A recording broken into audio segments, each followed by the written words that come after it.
오늘 성경 우리 느헤미야 11장 묵상합니다. 11장은 예루살렘에 거주하는 백성들에 대한 분포에 대해서 성경을 설명하고 있습니다. 특히 이 포로기에서 돌아온 사람들은 대부분이 유다와 베냐민, 즉 남유다 사람들이죠. 북왕국 이스라엘은 이미 아수르에게 멸망을 당할 때에 10지파 반, 그러니까 10지파 반이나 되는 사람들이 대부분은 다 죽었거나 그 족보의 흔적을 찾기가 어려워졌지요. 그래서 아수르가 혼합 정책을 피는 바람에 다른 지역으로 강제로 이주당하고 또 대부분은 죽었고, 애굽으로 도망친 사람들도 뭐 대부분은 이렇게 없어졌다고 보는 견해가 많습니다. 특히 그래서 이들을 유대민족이라고 부르는 이유는 대다수가 유다 족속이기 때문에 그래요. 남유다의 남은 자들이 이 남유다 편에 서서 그 백성을 이루었던 족속들이 유다가 대부분이고 베냐민이 적은 숫자였고, 그 다음에 이 레위 사람들은 그 지파의 각 지역에 흩어져 있었기 때문에 거기에 이제 레위 사람들이 포함되어 있는 것이죠.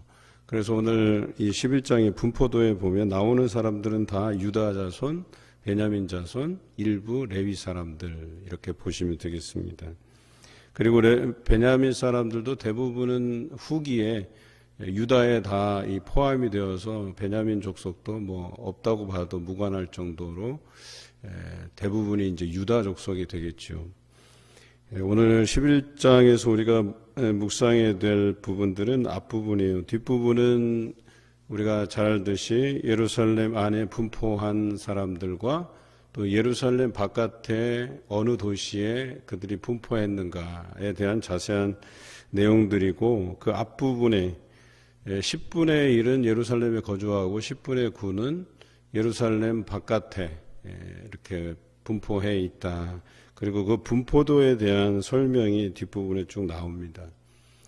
왜 그들이 10분의 1은 예루살렘에 남고 10분의 9는 예루살렘 바깥에서 살았는가에 대한 부분은 오늘 이렇게 기록되어 있어요. 1절에 제비 뽑아 10분의 1은 거룩한 성 예루살렘에 거주하게 하고 그 10분의 9는 다른 성읍에 거주하게 했다 그랬어요.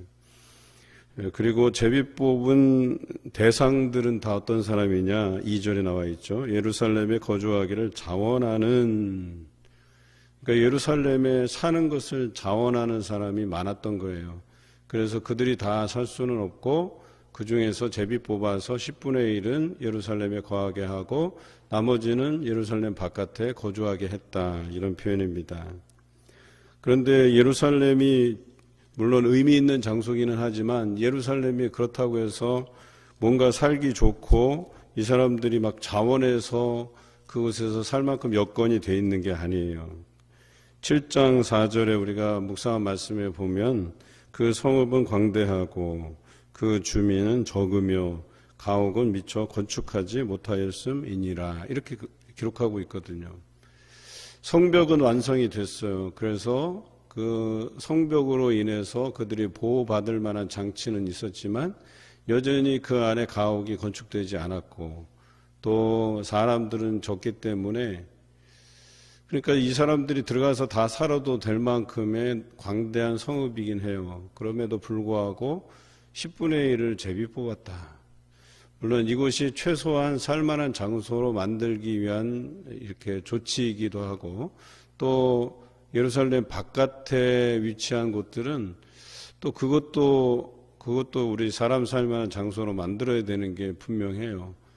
그래서 아마도 이 10분의 1, 10분의 9를 이렇게 분리한 데에는 예루살렘의 한 10분의 1 비율상으로 10분의 1만 해도 괜찮겠다 하는 판단이 섰겠죠. 그런데 분명한 것은 예루살렘이 그렇게 썩 좋은 환경을 가지고 있던 것은 아니다. 그럼에도 불구하고 예루살렘에 거주하기를 자원했다. 그래서 자원했다. 저는 이 부분이 참 마음에 와닿은 거예요. 자원하는 사람이 참 많아야 된다. 그래도 적어도 이들은 그 중에서 제비 뽑아서 10분의 1을 예루살렘에 거주하게 할 만큼 그래도 그나마 돌아온 사람들 중에서 자원하는 사람이 그래도 많았다라고 하는 것이죠. 오늘 이 부분을 보면서 거룩한 공동체는 어떤 사람들인가라고 하는 그런 부분을 고민해 보기로 하겠습니다. 특별히 2절에 보면 10분의 1을 자원하는 사람들 중에 10분의 1은 예루살렘에 거주하게 했고, 그리고 나머지 10분의 9는 자원했지만 제비 뽑았기 때문에 예루살렘에 들어가서 살지는 못했어요. 그런데 그들의 마음이 뭐라 그랬냐면 모든 자를 위하여 백성들이 복을 빌었다, 이렇게 기록하고 있어요. 자기도 자원해서 거기서 살고 싶었는데 그럼에도 불구하고 그들은 선택받지 못했단 말이에요. 그런데 그 10분의 1을 위해서 10분의 9의 사람이 그들을 위해서 복을 빌었다, 이런 뜻이에요. 거룩한 공동체는 이런 면이 있어야 된다는 거예요. 첫 번째는 자원하는 사람들이 있어야 된다는 거예요. 내가 하겠다고, 내가 그것을 감당하겠다고 하나님께서 주신 사명에 대해서 자원하는 사람들이 많아야 된다는 거예요. 또 하나는 혹이라도 내가 자원해서 되지 않았어요. 다른 사람의 몫으로 그것이 돌아갔어요. 그래서 그 사람이 할 수밖에 없는 상황이에요.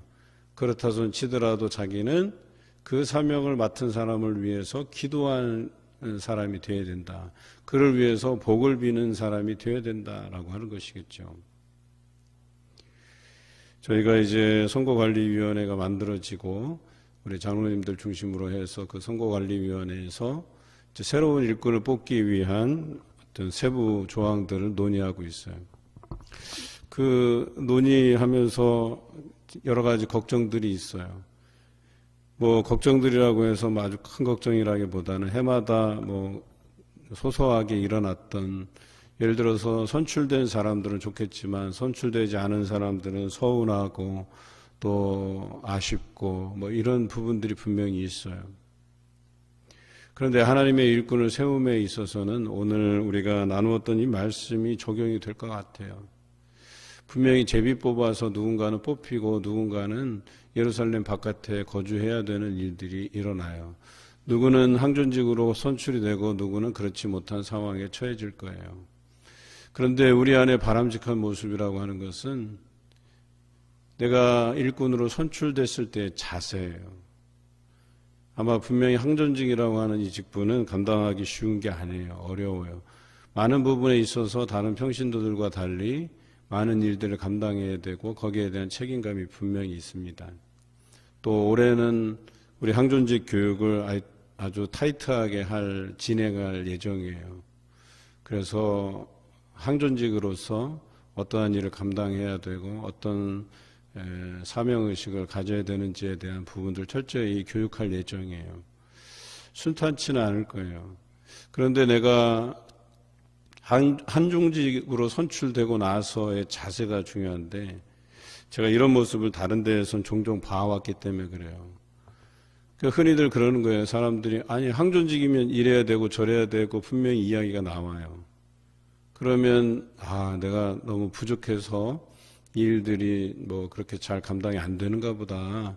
내가 좀 더 분발해야 되겠다. 더 기도해야 되겠다. 이런 자세가 필요한데 내가 언제 뭐 하고 싶어서 내가 여기 됐나? 자기네들이 뽑았으니까 했지. 이런 이야기를 하는 사람을 내가 종종 봐왔어요. 이게 제일 안 좋은 자세라는 거죠. 감사함이 없어요. 오늘 이 10분의 1, 선출된 10분의 1은 분명히 이 안에서 해야 될 일이 있어요. 뭐냐면 아직 가옥이 건축이 안 됐단 말이에요. 자기들이 살 곳을 건축을 해야 된단 말이에요. 그리고 예루살렘이 경제적으로 이렇게 돌아가기 위해서 자신들이 거기서 해야 될 일들이 여전히 산적해 있다라고 하는 거예요. 거기에 대한 책임감을 가지고 예루살렘 안으로 들어가는 거예요. 그런데 그 책임감 없이 자기네가 그 선출된 것에 대한 기쁨만 가지고 들어간다? 그러면 거기서 그 할 일에 대한 부담감은 뭐 다 내던져 버리고 살아갈 수밖에 없죠. 그런데 그렇지 않아요. 이 사람들은 거기에서 해야 될 일이 있고 또 그 직분을 감당하기 위해서 자신네가 선출된 몫을 분명히 이 안에서 감당해야 됐었어요. 그런데 그 일들 보고 많은 사람들이 축복했어요. 복을 빌었어요. 이 사람들이 그곳에 가서 예루살렘을 잘 재건하고 살 곳을 짓고 또 거기 잘 돌아갈 수 있도록 그들이 해야 될 몫에 대해서 그들의 수고에 대해서 함께 기도해주고 복을 빌어줬다라고 얘기하는 거예요. 그래서 선출된 사람은 그렇다 치더라도 내가 아쉽게 탈락했어요. 선출되지 못했어요. 그런데 그 사람을 저주하고 아유 저 사람이 무슨 장로가 될 자격이 있나? 저 사람이 권사가 될 자격이 있나? 저 사람이 무슨 안수집사 될 자격이 있나?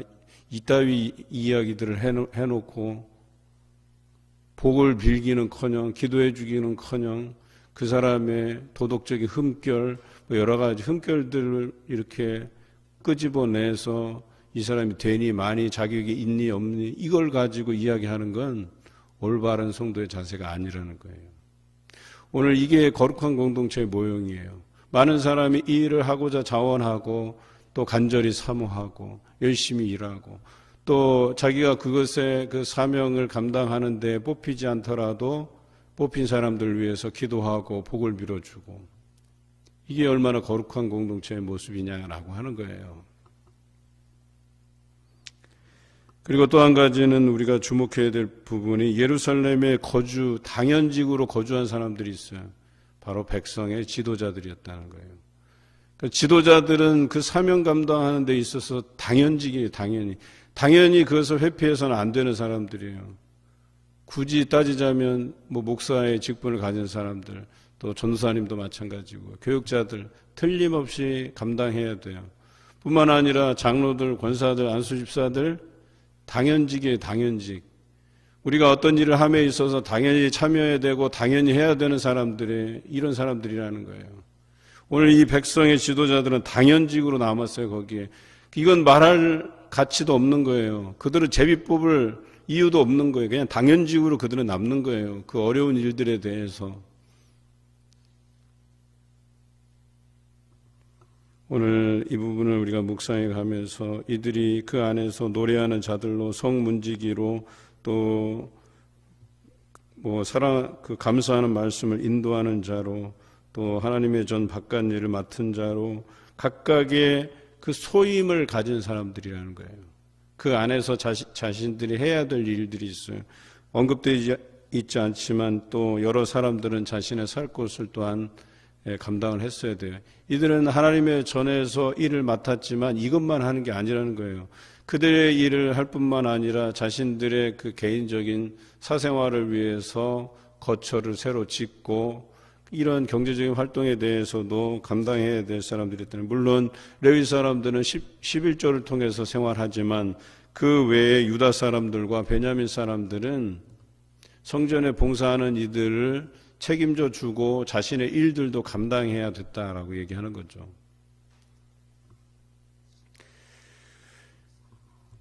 느헤미야 11장이 우리에게 시사하는 바가 이처럼 커요. 오늘 우리 사랑하는 공동체를 이루어가기 위해서 누군가의 희생은 분명히 필요하고 또 그 헌신을 위해서 누군가는 그들을 지원하고 응원하고 또 그들을 지지하는 마음으로 기도해주고 또 그들을 위해서 복을 빌어주는 일이 우리 공동체 안에서 일어나야 된다라고 하는 거예요. 저는 참 부임하고 나서 성도들의 사랑을 많이 받았어요. 그 짧은 시간 동안 저를 위해서 참 어려운 시기에 왔고 또 저를 격려해 주시고 또 지지해 주시고 응원의 말씀들을 많이 해주세요. 저는 저에게만 아니라 이런 응원의 메시지, 이 응원, 지지, 기도 이것을 우리 항존직들 앞으로 우리 교회를 위해서 헌신해 나가야 될 일꾼들을 위해서 기도해 달라는 요청을 하고 싶어요. 지금 이제 겨우겨우 우리가 구역 예배를 활성화하기 위한 단계적인 부분으로 가고 있어요. 제일 처음 예배 인도자들의 교육, 그 다음에 저희가 이제 구역 모임을 온라인으로 드리기 시작하고 또 온라인에서 이제 한 단계 더 가서 이제 줌으로 모일 계획을 이제 세우고 있어요.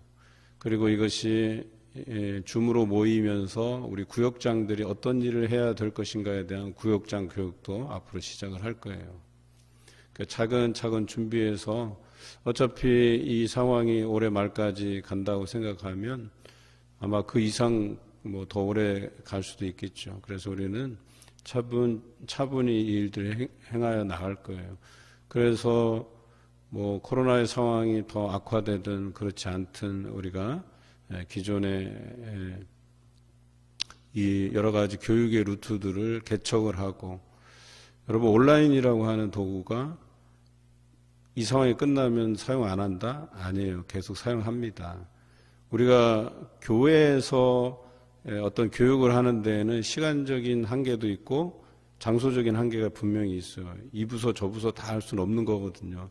그래서 온라인이라는 도구를 사용하면 우리가 적어도 교육이라는 부분, 회의, 모임이라는 것들에 대해서 자유롭게 여러분들이 온라인상에서 모여서 회의하고 토론하고 하는 일들이 일어날 거예요. 그래서 여러 루트로서 사용이 될 거예요.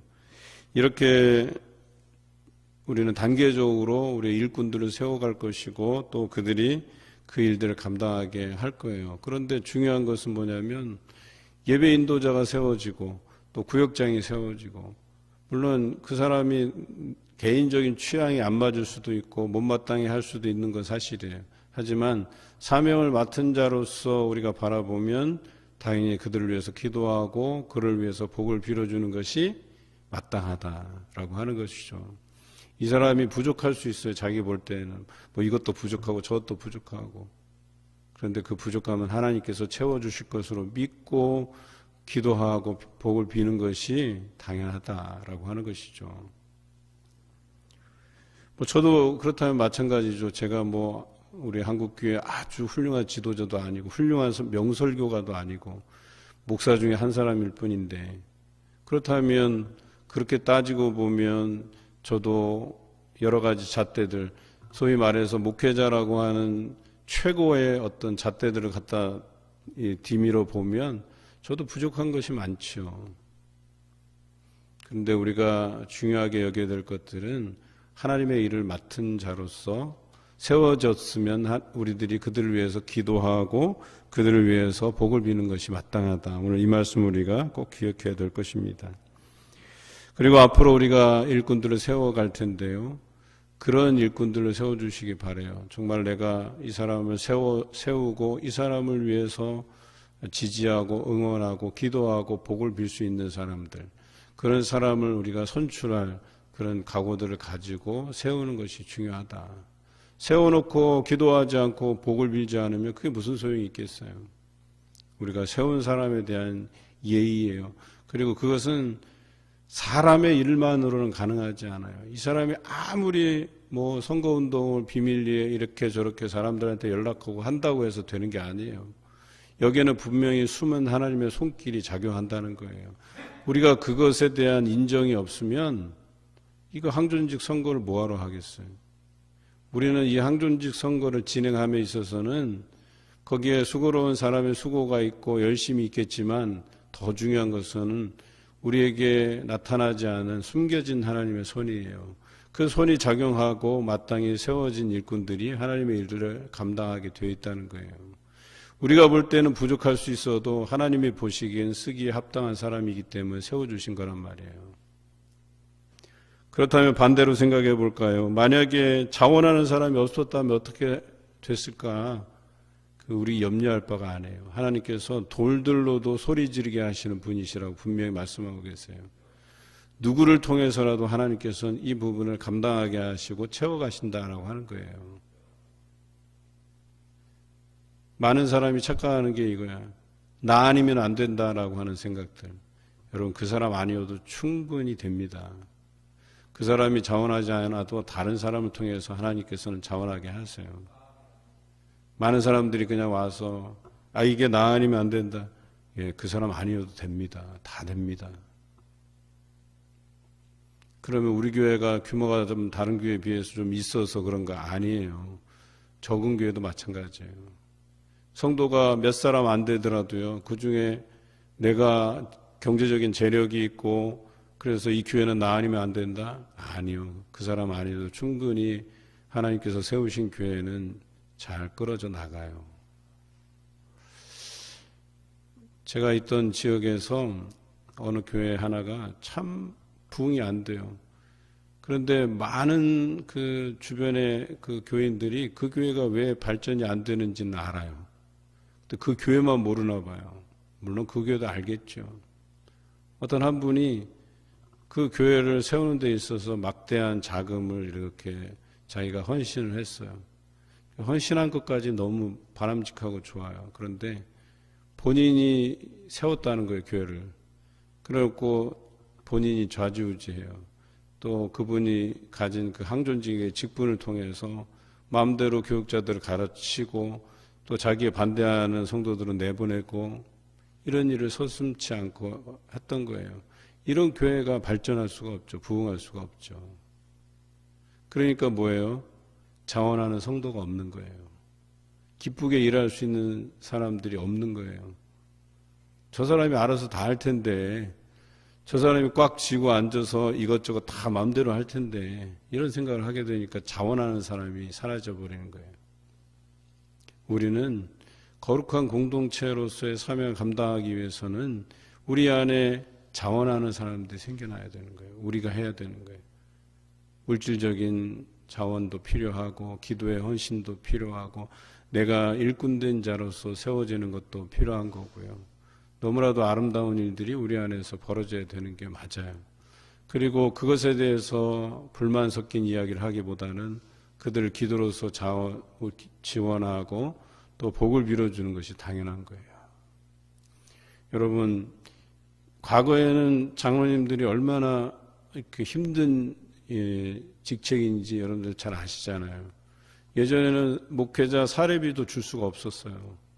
그래서 장로님들이 어디서든 돈을 구하다가 아니면 자신이 돈을 내서라도 목회자 사례비부터 만들어 놓고 시작했다니까요. 그래서 서로들 장로가 되기가 꺼려 했던 그 직책이 바로 장로의 직분이라는 거예요. 그러면 지금은 뭐 좋아졌다고요? 그렇지 않아요. 당회에 들어와 보면 알아요. 아직까지는 여러분이 당회에 들어와 보시지 않아서 그렇지만 당회에서 고민하고 하는 것들이 얼마나 힘든데요, 그게. 우리가 생각하고 말로 표현하는 것들이 다 구현되면 얼마나 좋겠어요. 그런데 그게 만만치 않다는 거예요. 그 직분을 감당하기 위해서 여러분들이 기도하고 장로님들이 하시고 결정하시는 사안에 대해서 따라주고 순종하고 같이 지지하고 응원하고 그게 거룩한 공동체죠.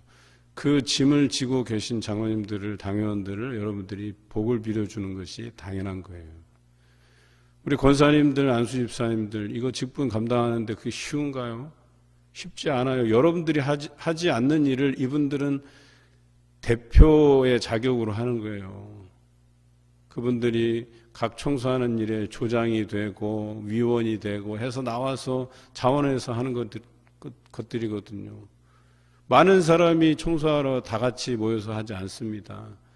그 사람들이 그 책임감을 가지고 와서 해요. 실제로 권사의 직분을 가진 사람들이, 안수집사의 직분을 가진 사람들이 현장에서 투입돼서 일하고, 사실은요 연세 많으신 분들보다는 젊은 사람들이 힘 팔팔 넘치는 사람들이 와서 그 일을 돕는 게 훨씬 수월하고 훨씬 더 효율적이에요. 그럼에도 불구하고 그 사람 대신에 막 연세 있는 안수집사님들, 권사님들이 나와서 그걸 한다고 생각해 보세요. 물론 성경에서는 그들이 그 지도자로서 예루살렘에 당연직으로 거주했던 것과 비춰보면 당연한 일이기 때문에 나오신 거긴 해요. 하지만 우리 안에 그들을 지지하고 응원하고 기도하고 복 빌어주는 것 없이 그저 그 사람들은 당연직이니까 해도 된다. 이건 좀 아니잖아요. 오늘 이 말씀을 통해서 우리 교회를 위해서 세우신 일꾼들 또 앞으로 세워져 갈 일꾼들에 대해서 우리가 함께 기도하고 복 빌고 또 내가 또 예루살렘에 거주하지 않지만 또 예루살렘 바깥에서 거주하면서 해야 될 일들이 있음을 분명히 기억하고 협조해 가시는 여러분들 되시기를 주님의 이름으로 기원합니다.